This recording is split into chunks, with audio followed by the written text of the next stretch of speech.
মিটিংটা শুরু করব।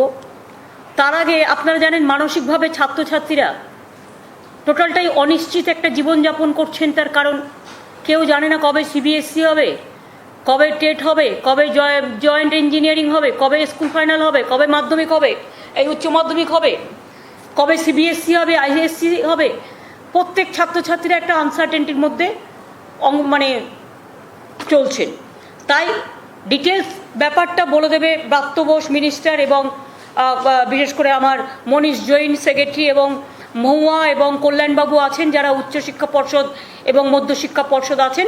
তারা ডিটেলসটা বলে দেবেন। ডিটেলসটা আমরা বলছি না, কারণ ডিটেলসটা আমাদের কাজ নয়, ওদের কাজ। আমরা শুধু ইন প্রিন্সিপাল বলছি যে আমরা চেষ্টা করছি সেটা হচ্ছে যে মাধ্যমিক আর জুলাইয়ের লাস্ট উইকে হায়ার সেকেন্ডারি পরীক্ষাটা আমরা করব। কিন্তু কোভিডের দূরত্ববিধি মেনে যার যার নিজের পাড়ার স্কুলে হোম সিট পড়বে, এগুলো আমরা ভেবেছি। তার কারণ ছাত্রছাত্রীরা যে স্কুলে পড়ে সেই স্কুলে সিট পড়লে তাদের পক্ষে সুবিধে হয়।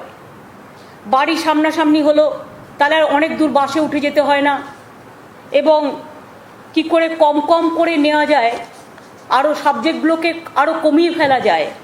পরীক্ষা তো নিতে হবে, না হলে তো উচ্চ মাধ্যমিকেটা আগে দিয়েছি আমরা এই কারণে যে উচ্চ মাধ্যমিকে আপনারা জানেন যে হায়ার এডুকেশনে বিভিন্ন জায়গায় তাদের অ্যাডমিটেড হতে হয়, এবং আমরা যদি আগে উচ্চ মাধ্যমিকটা না করি তাহলে তারা গ্র্যাজুয়েশনের আগে কে কোথায় কোন কোর্সে ভর্তি হবে, কি করবে না করবে, মানে কম্পিটিশানে তারা যাতে সর্বভারতীয় এবং ইন্টারন্যাশনাল ন্যাশনাল কম্পিটিশন স্টেট কম্পিটিশানে অংশগ্রহণ জন্য তাদেরটা জুলাইয়ের লাস্ট উইক করা হয়েছে। আর মাধ্যমিকেরটা যেহেতু এটা আমাদের ঘরের মধ্যে, তাই আমরা সেকেন্ড উইক অফ অগস্ট করেছি। আরও দু একটা সিদ্ধান্ত নেওয়া হয়েছে। ভাই এটা কি টানতে পারছো না ভালো করে? মাধ্যমিক মোট পরীক্ষার্থী হচ্ছে 12 লাখের কিছু বেশি, আর আবশ্যিক বিষয় আছে 7টা। যেমন মনে করবেন ভাষা 1, ভাষা 2, ইতিহাস, ভূগোল, গণিত, জীববিদ্যা, প্রাকৃতিক বিজ্ঞান, এইরকম টাইপের। মোট 7 দিন লাগবে। অতিরিক্ত বিষয় প্রায় 38 থেকে 58টা আছে। বিদ্যালয়ের যে পরীক্ষার মার্কস আছে তার ভিত্তিতে হলেই হবে এগুলো, শুধু ইম্পর্টেন্ট সাবজেক্ট ছাড়া। বুঝতে পারছেন?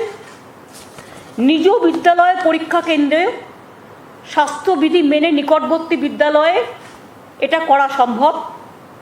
সেক্ষেত্রে মোট পরীক্ষার্থীর সংখ্যা এবং বিদ্যালয়ের পরিকাঠামোকে দেখে নিয়ে সিদ্ধান্ত করবে মধ্যশিক্ষা পর্ষদ এবং উচ্চশিক্ষা পর্ষদ। প্রশ্নপত্র সংরক্ষণ বন্টন, স্থানীয় পুলিশ থানা, যেখানে থানা দূরবর্তী সেখানে অন্য কোনো প্রশাসনিক ভবনে পুলিশ প্রহরার ব্যবস্থা করতে হবে যাতে কাউকে দূরে যেতে না হয়। উত্তরপত্র সংরক্ষণ এবং সংগ্রহ করা সুরক্ষিত রাখতে হবে সেই স্থানেই। এবং তাছাড়াও এটা হচ্ছে মাধ্যমিক পরীক্ষার ক্ষেত্রে। তার মানে বুঝতে পারছেন অত্যাবশ্যক পরীক্ষাগুলো নেওয়া হবে, কিন্তু অন্যান্য পরীক্ষা যেগুলো নেওয়ার দরকার নেই সেগুলো স্কুলের পরীক্ষা সম মার্কশিট একটা মার্কস দিয়ে দেবে স্কুল, সেই নিজেদের স্কুল। আর আবশ্যিক বিষয়গুলো পরীক্ষা নেওয়া হবে। এবং এক্ষেত্রে আমরা আরেকটা ভাবছি, মাধ্যমিক এবং উচ্চ মাধ্যমিক দুটো ক্ষেত্রেই, তাই তো আলাপন, যে ধরুন 3 ঘন্টায় পরীক্ষা হয় অত্যাবশ্যক, যেটা 3 ঘন্টায় ধরুন সাপোজ 10টা কোয়েশ্চেন থাকলো, আমরা 3 ঘন্টার পরীক্ষাটা 1.5 ঘন্টা করে দেবো। এবং সেক্ষেত্রে যা কোয়েশ্চেন পেপার আছে তা হয়ে গেছে অলরেডি, চেঞ্জ না করে যখন 3 ঘন্টার কোয়েশ্চেন ছিল তাকে যদি 10টা উত্তর দিতে হতো, তাহলে এখানে অ্যাডভান্টেজ সে পাবে 10টার জায়গায় 5টা উত্তর দিতে হবে, 1.5 ঘন্টায় পরীক্ষা হবে। অর্থাৎ তার কাছেও অনেক অপশান পেয়ে গেল। এইটা মধ্যশিক্ষা ও উচ্চশিক্ষা পর্ষদ, এটা ছাত্রছাত্রীদের সুবিধে হবে, তাদের সুবিধের জন্যই। কারণ এই কঠিন পরিস্থিতিতে আমরা চাই না তাদের মাথার ওপরও কোনো বাজ ভেঙে পড়ুক বা তারা আরও বেশি চিন্তিত হোক, এটা আমরা চাই না। তারা খোলামেলা মনে রসায়ন, জীববিদ্যা, বাণিজ্য শাখা, হিসাব শাস্ত্র, অর্থনৈতিক বাণিজ্য, এগুলো আপনারা একটু দেখে নেবেন, যেখানে যেখানে যেটা অ্যাডজাস্ট করতে হবে রিঅ্যাডজাস্ট দেখে নেবেন। বাট আমি চাই অল্পের মধ্যে দিয়ে হোক। আর কলা বিভাগে যেমন ইতিহাস আছে, কলা বিভাগ, ইতিহাস, ভূগোল, রাষ্ট্রবিজ্ঞান, অর্থশাস্ত্র, উপরে বর্ণিত বিষয়গুলো পরীক্ষা হবে, যেগুলো বললাম, আর বাদ বাকিগুলো বিদ্যালয় পরীক্ষার ভিত্তিতে মার্কস দেওয়া হবে। এটা মধ্যশিক্ষা পর্ষদ, উচ্চশিক্ষা পর্ষদ, স্কুল ডিপার্টমেন্ট তৈরি করবে ডিটেলস। তাহলে 16 দিনের বদলে পরীক্ষাটা 8 দিনেই কমপ্লিট করা যাবে, আর 3 ঘন্টার জায়গায় 1.5 ঘন্টা করে হয়ে যাবে। তাতে 10টা অপশন থাকলে আগে 10টা লিখতে হতো, সেটা 10টা না করে 5টা করবে, তাতে সে 10টা অপশন পেয়ে গেল, আরও সুবিধে হলো। অনেক সময় আমরা দেখি কি কোয়েশ্চেন দিতে গিয়ে যে 8টা কোয়েশ্চেন কমন পেলাম, 2টো পেলাম না। এক্ষেত্রে ছাত্রছাত্রীদের সুবিধা হচ্ছে সে 5টা কোয়েশ্চেনই হয়তো কমন পেয়ে গেল। সুতরাং এটা ছাত্রছাত্রীদের পক্ষে একটা ভালো দিক।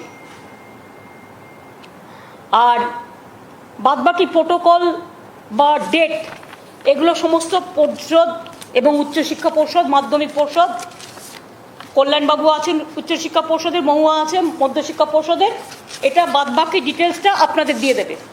ভুল করবেন না, গুলিয়ে ফেলবেন না দয়া করে। উচ্চ মাধ্যমিক পরীক্ষা হচ্ছে লাস্ট উইক অফ জুলাই, আর ওটা আগে হচ্ছে, যেহেতু ইন্টারন্যাশনাল ন্যাশনাল কম্পিটিশনের ব্যাপার আছে, ভর্তি হওয়ার ব্যাপার আছে। মাধ্যমিকটা ঘরে, তাই এটা আগস্টের 2nd উইক, ঠিক আছে? অত্যাবশ্যক সাবজেক্ট ছাড়া পরীক্ষা আমরা করছি না, সেগুলো স্কুলের মার্কসের ওপরে ভিত্তি করে দিয়ে দেবে নাম্বার। আর 2 হচ্ছে 3 ঘন্টার জায়গায় 1.5 ঘন্টা পরীক্ষা হবে। অপশান কোয়েশ্চেনে 10টাই থাকবে, মানে 10টা 12টা যা থাকে পুরোটাই থাকবে কোয়েশ্চেন, তার মধ্যে সে হাফ অফ দ্য কোয়েশ্চেন পরীক্ষা দেবে। সুতরাং এটা হয়ে গেল, আমরাই প্রথম মনে হয় ভারতবর্ষে পরীক্ষার ডেট ডিক্লেয়ার করলাম। এবং আমি নিশ্চয়ই বলবো যে একটু স্যানিটাইজেশন মেনটেন করে, সোশ্যালি ডিস্টেন্সিংটা মেনটেন করে যাতে হয়। তাহলে কী হবে, একটা দিন এতগুলো পরীক্ষা তো হচ্ছে না অত্যাবশ্যক, সুতরাং সুবিধা হবে।